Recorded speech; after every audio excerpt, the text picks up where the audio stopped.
Assalamualaikum warahmatullahi wabarakatuh. Perkenalkan, nama saya Astriantana Pratiwi. Di dalam video ini saya akan menampilkan video pembelajaran keterampilan 4, yaitu mengadakan variasi. Selamat menyaksikan. Selamat pagi anak-anak. Pagi, Ibu. Wah, alhamdulillah pokoknya ceria-ceria semua ya hari ini. Masya Allah. Gimana kabarnya? Alhamdulillah sehat, Ibu. Alhamdulillah sehat. Pertemuan ini ada yang tidak masuk? Ada semua. Wah, Ibu itu sangat bersemangat ya masuk ke kelas ini karena murid-muridnya itu selalu hadir, selalu ceria. Semoga ini selalu bisa dipertahankan di kelas kalian ya. Amin. Baik anak-anak, sebelum kita masuk ke pembelajaran bahasa Indonesia pada hari ini, kita berdoa terlebih dahulu seperti biasa kepada ketua kelas. Pimpin teman-temannya untuk berdoa. Baik, Ibu. Baik, teman-teman, sebelum kita mulai belajar pada pagi hari ini, mari kita berdoa menurut agama dan kepada masing-masing. Berdoa mulai. Berdoa selesai. Alhamdulillah. Oke anak-anak, seperti tadi yang ditanyakan kepada kalian, bahwasanya siapa saja yang kita hadir hari ini, kata kalian hadir semua. Mari kita cross check untuk kehadiran presensi kita pada hari ini. Jadi, Ibu presensi ya. baik, Ibu.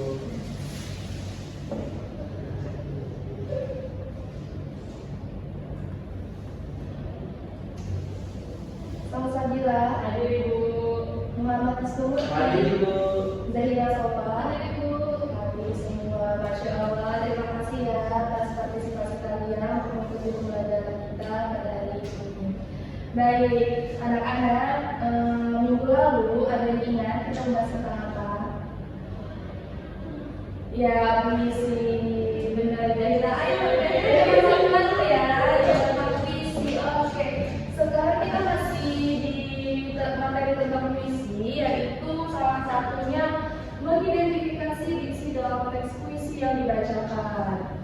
Oke, sebelum kita masuk, Ibu akan memberi kalian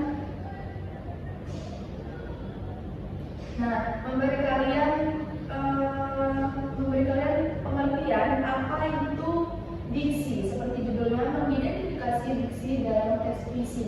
Ada yang bisa membantu Ibu untuk membacakan? Saya, Ibu. Ada di sana ya. Oke, Bismillah, tolong membacakan ya. Tujuan dari penggunaan diksi. Diksi bertujuan untuk memunculkan efek dan makna tertentu. Untuk diksi, penyair sering menggunakan gaya bahasa atau majas, pengimajian, kata konsep, dan kata bermakna konotatif untuk mendukung makna diksi yang ingin disampaikan. Berikut penjelasan mengenai hal tersebut. Nah, itu tadi adalah pengertian apa itu diksi yang telah dibacakan oleh teman kita, yaitu Wisnu. Nah, untuk mengetahui lebih lanjut apa itu diksi, kita beralih ke materi selanjutnya. Nah, diksi, selain diksi, di dalam mengidentifikasikan diksi dalam teks puisi juga ada juga itu majas. Nah, majas atau gaya bahasa merupakan bahasa kiasan yang digunakan untuk menampilkan efek tertentu bagi pembacanya. Untuk lebih memahami majas dalam puisi, kalian dapat berlatih menganalisis majas dalam pembacaan teks puisi. Nah, sebelumnya kita sudah mengetahui apa itu puisi, ciri-ciri puisi, lalu cara pembuatan puisi. Nah, kita masuk ke dalam mengidentifikasikan diksi yang ada dalam teks puisi yang dibacakan. Nah, salah satunya itu di dalam puisi ada yang namanya majas. Ada yang bisa membantu Ibu apa itu majas? Apa saja majas? Ayo, di sini kita tuliskan. Oke, di sini tuliskan. Majas. Ada yang bisa membantu Ibu apa itu majas? Ada apa aja? Apa aja dalam majas apa aja? Oh, Ibu, Ya. saya tahu satu ini. Ya. Bergerak. Ya, betul. lagi. Metafora Ibu. Oke, bagus. Metafora. Ya, satu lagi. Personifikasi Ibu. Oke, sama juga personifikasi. Nah, ini tadi, tiga ini tadi termasuk ke dalam majalah. Jadi anak-anak, di dalam puisi itu mengandung majas. Majas itu ada 3 macam seperti ini, yaitu hiperbola, metafora, dan personifikasi. Lalu ada lagi ke pemajaran atau citraan. Ada yang bisa membantu Ibu untuk membacakan apa itu pengimajian? Baik, ayo saudara bantu. Pengimajian dan pencitraan merupakan kata atau susunan kata yang dapat menimbulkan efek khayalan atau imajinasi pada diri pembacanya, sehingga seolah-olah ia merasakan, mendengar, melihat, meraba, dan mengucap sesuatu yang diungkapkan dalam puisi. Ada beberapa jenis citraan berdasarkan efek imajinasi yang ditimbulkan pada pembaca, yaitu citraan penglihatan, citraan pendengaran, citraan rabaan, citraan penangkapan, citraan penciuman, dan citraan gerak. Baik, anak-anak, tadi kan kalian sudah membantu Ibu membantu apa saja majas, lalu membantu Ibu juga untuk pembacaan pengimajian.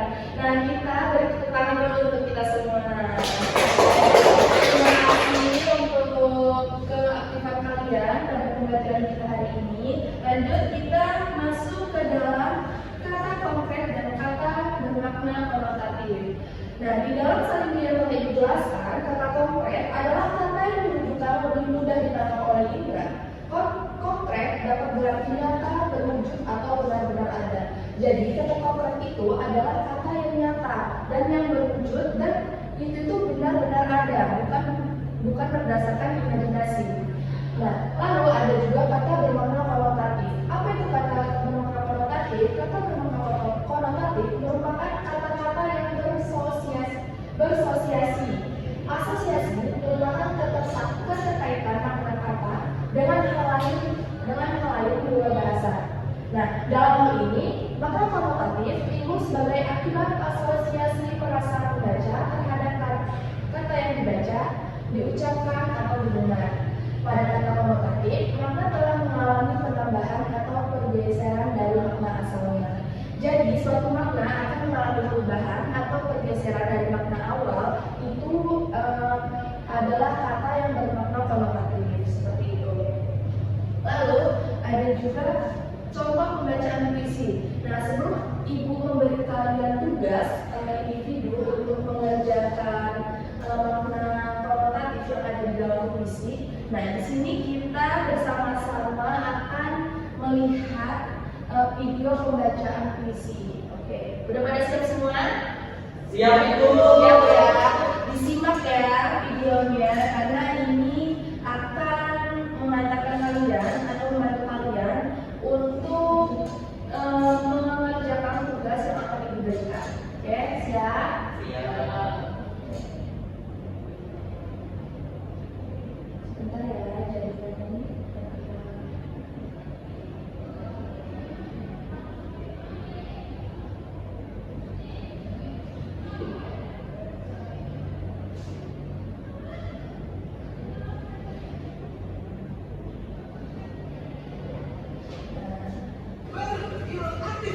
Oke, ada iklan sedikit ya anak-anak, karena ibu tidak premium, jadi kita lihat iklan dulu.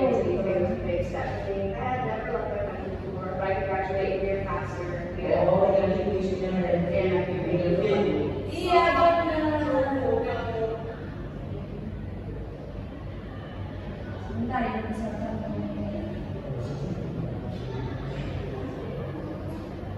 Udah siap? Pada suatu hari nanti Oke, ke ibu lah dulu.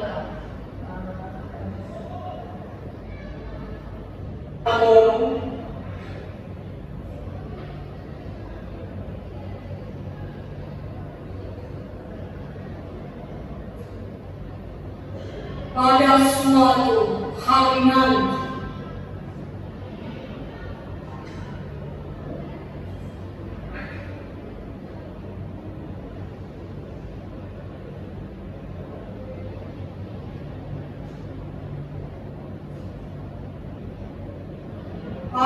suatu hari nanti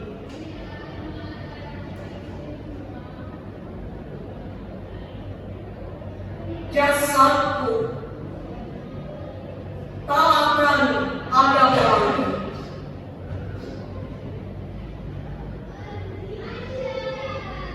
Tapi dalam bait sajak ini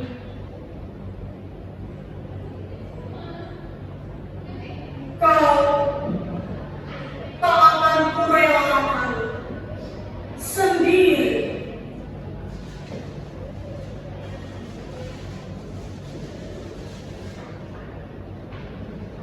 Pada suatu hari nanti, suaraku tak terdengar lagi.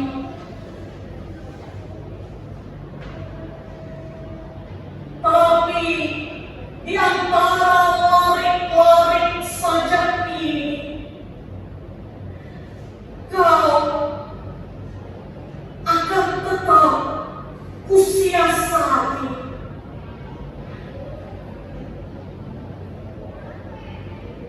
Pada suatu hari nanti, impianku pun tak dikenal lagi. Namun di salah-salah huruf sajak ini, kau tak akan letih-letihnya mencari.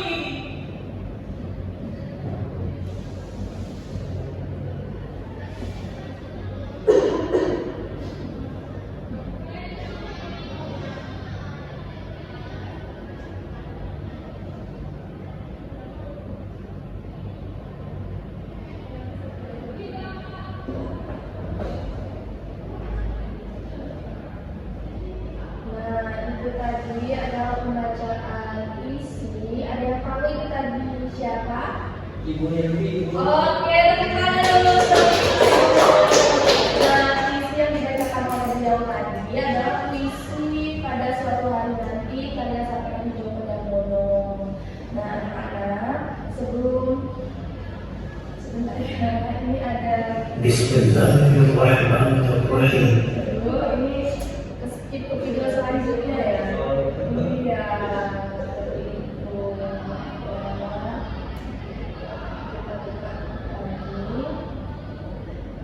materi selanjutnya.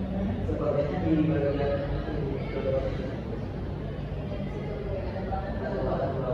Oh iya, di sini ya. Aduh. Oke, baik, Bismi, terima kasih telah membantu ya. sama itu. Ini sinyalnya juga ini.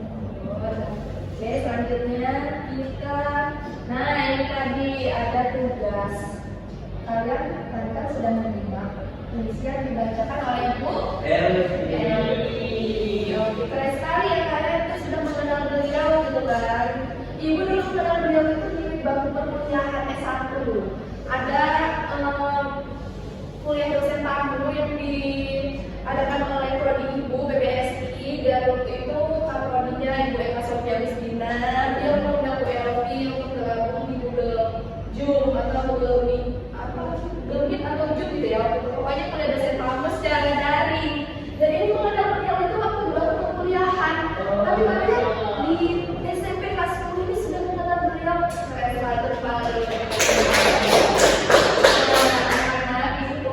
Ibu Elvi itu bisa menjadi inspirasi untuk kalian untuk menulis puisi dan yang lain-lain. Tadi di video tadi kalian lihat kan sebanyak apa buku tumpukan buku beliau itu bukan background ya, bukan background kayak di Google Meet atau kita kan sering kalau Google Meet pakai background yang belakangnya ada bukunya itu kan cuma latar belakang gitu kan. Kalau Bu Elvi ini benar-benar beliau itu bukunya sebanyak itu karena beliau itu membaca, penulis dan juga karya-karya sudah sangat banyak. Oke, beralih ke tugas. Tugasnya adalah kalian bisa membaca di salemnya yang disiapkan. Di sini ada kutipan puisi. Nah, kutipan puisinya itu tidak hanya dari satu puisi ya. tapi juga ada beberapa lebih puisi. Jika lebih jelasnya kalian bisa buka di halaman 110 pada buku teks. Nah, di situ ada 5 soal. Kenapa ibu masukkan hanya 4 soal di sini? Karena tidak muat gitu kan salimbianya. Jadi kalian bisa melihat di buku teks. Tapi mengerjakannya bukan di buku. Ibu sudah mengeprint, sudah mencetak tugasnya di dalam kertas ini. Kalian kerjakan di kertas ini. Kalian juga kerjakan di kertas ini. Nanti dikumpulkan. Kalian tulis nih. Misalnya di nomor 1 itu ada puisi kebun hijau. Nah, suatu hari kulihat bunga-bunga hujan dan daun-daun hujan berguguran di kebun hujan, bertaburan jadi sampai hujan. Nah, ini merupakan puisi Joko Durbo yang ada dalam bukunya kalau di sana pacar tersebut bahwa Kibaran Sarung pada tahun 2027. Nah, ini masuk jenis citraan itu apa? Itu ada kolom jenis citraan. Lalu efek dari pembacanya itu apa? Seperti itu. Paham anak-anak? Paham Ibu. Satu ya. Satu. Nah, di sini juga ada puisinya Gunawan Muhammad. Antologi Asmara 1992. Lalu ada juga di nomor 3 puisinya Wes Rendra yang ada pada antologi Boni pada tahun 2008. Lalu ada juga di sisimu. Itu bisa kalian kerjakan di yang di kertas ini kalau ibu siapkan ke kalian. Ibu tunggu selama 15 menit cukup. 20 menit ya cukup ya, karena kalau kita lama-lama tidak memungkinkan karena kalian akan melanjutkan ke mata pelajaran selanjutnya gitu kan. Nah, ini dibagikan, kalian kerjakan ya. Nanti dikumpul. Disuruh jangan dimanfaatkan disuruh. Dulu bilang sesudah. Ayo dikerjakan ya anak-anak. Kita tidak ada. Jika ada yang ingin ditanyakan atau kurang paham atau masih belum jelas, bisa maju ke depan atau mengangkat tangannya. Oke? Kerjakan ya. Ayo semua fokus.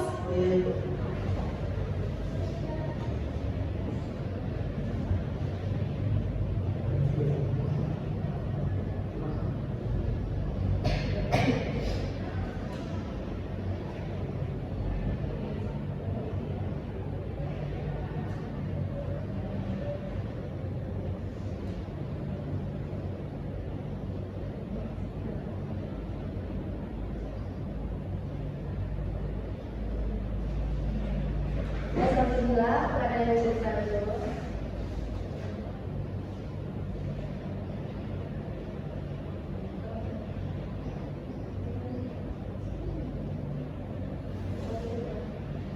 Oke, dia salah satu lagi dikerjakan misalnya ini. Salah satu kenapa? Oh iya, boleh jangan lama ya. Dengar tempat jawabannya nanti coplek sama teman-temannya ya. Oke. Tidak boleh harus mengatakan tahan, oke? Ayo percaya diri anak-anak, ini aku bisa kok. Ini oke. Ibu itu kepo bu, ya ampun.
Ayo anak-anak, kalau sudah habis, ayo kumpulkan. Oke, kumpulkan. Ayo ini. Baik.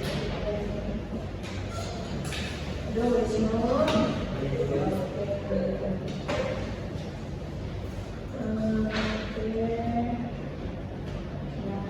Baik penjelasannya.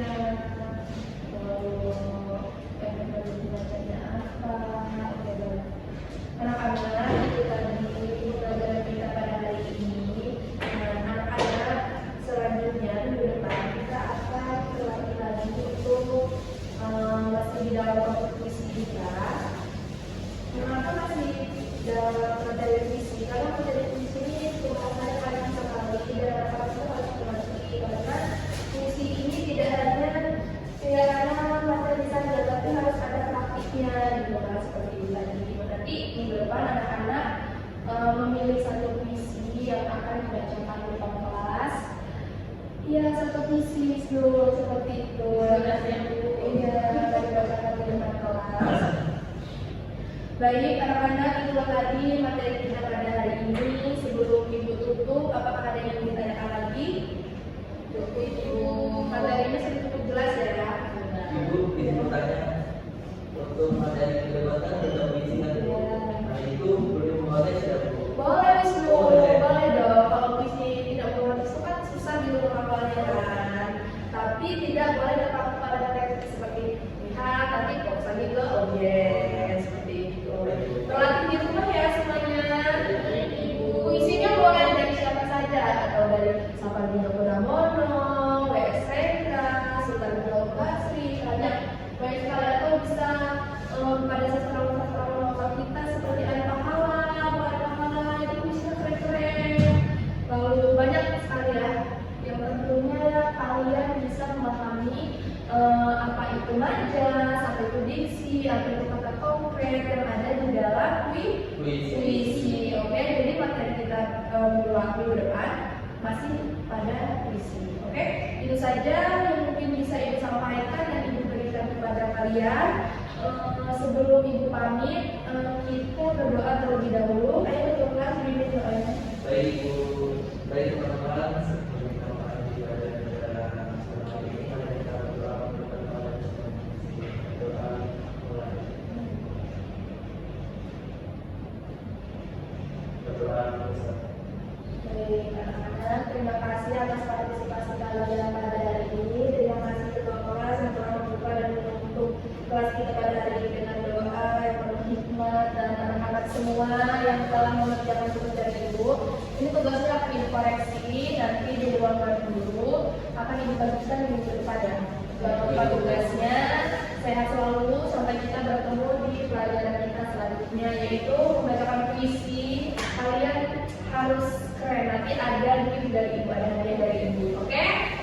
Iya Ibu. Terima kasih. Wassalamualaikum warahmatullahi wabarakatuh.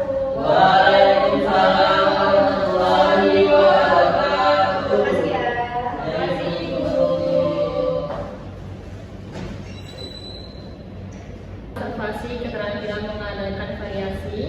Nama Astiantana Pratiwi. Topik mengidentifikasi diksi dalam teks puisi yang dibacakan tanggal 22 Oktober 2025, kelas 10. Variasi dalam gaya mengajar guru. Yang pertama, suara. Guru memberi variasi dalam nada suara, volume suara, kecepatan bicara. Sudah baik dan sudah dilakukan. Yang kedua, mimik dan gerak. Guru mengadakan perubahan mimik dan gerak untuk memperjelas penyajiannya. Sudah baik dan sudah dilakukan. Ketiga, kesenyapan. Guru dengan sengaja memberikan waktu senyap atau hening dalam pembicaraannya. Sudah baik dan sudah dilakukan. Yang keempat, kontak pandang. Guru melayangkan kontak pandang dan melakukan kontak pandang dengan siswanya. Sudah baik dan sudah dilakukan. Yang kelima, perubahan posisi. Guru bergerak dalam kelas untuk maksud yang berbeda-beda. Sudah baik dan sudah dilakukan. Yang keenam, memusatkan. Guru memberikan tekanan pada butir-butir yang penting dari penyajiannya dengan menggunakan bahasa lisan seperti dengan baik-baik, perhatikan ini dan lain-lain. Sudah baik dan sudah dilakukan. Variasi penggunaan media dan alat bantu pengajaran. Yang ketujuh, variasi visual. Guru menggunakan alat bantu yang dapat dilihat seperti menulis di papan tulis, menunjukkan gambar atau benda sudah baik dan sudah dilakukan. Yang kedelapan, variasi aural. Guru menggunakan berbagai suara langsung atau rekaman dalam pengajarannya, sudah baik dan sudah dilakukan. Yang kesembilan, variasi alat bantu yang dapat dipegang dan dimanipulasi. Guru memberikan kesempatan kepada siswa memegang dan atau memanipulasi benda dalam pengajaran, sudah baik dan sudah dilakukan. Yang terakhir, guru memperkenalkan perubahan dalam pola interaksi antara dia dengan siswa dan juga menganekaragaman ragaman kegiatan belajar siswa yang terlibat, sudah baik dan sudah dilakukan. Itu tadi berobservasi keterampilan mengadakan variasi. Nama Astrian Tana Pratiwi.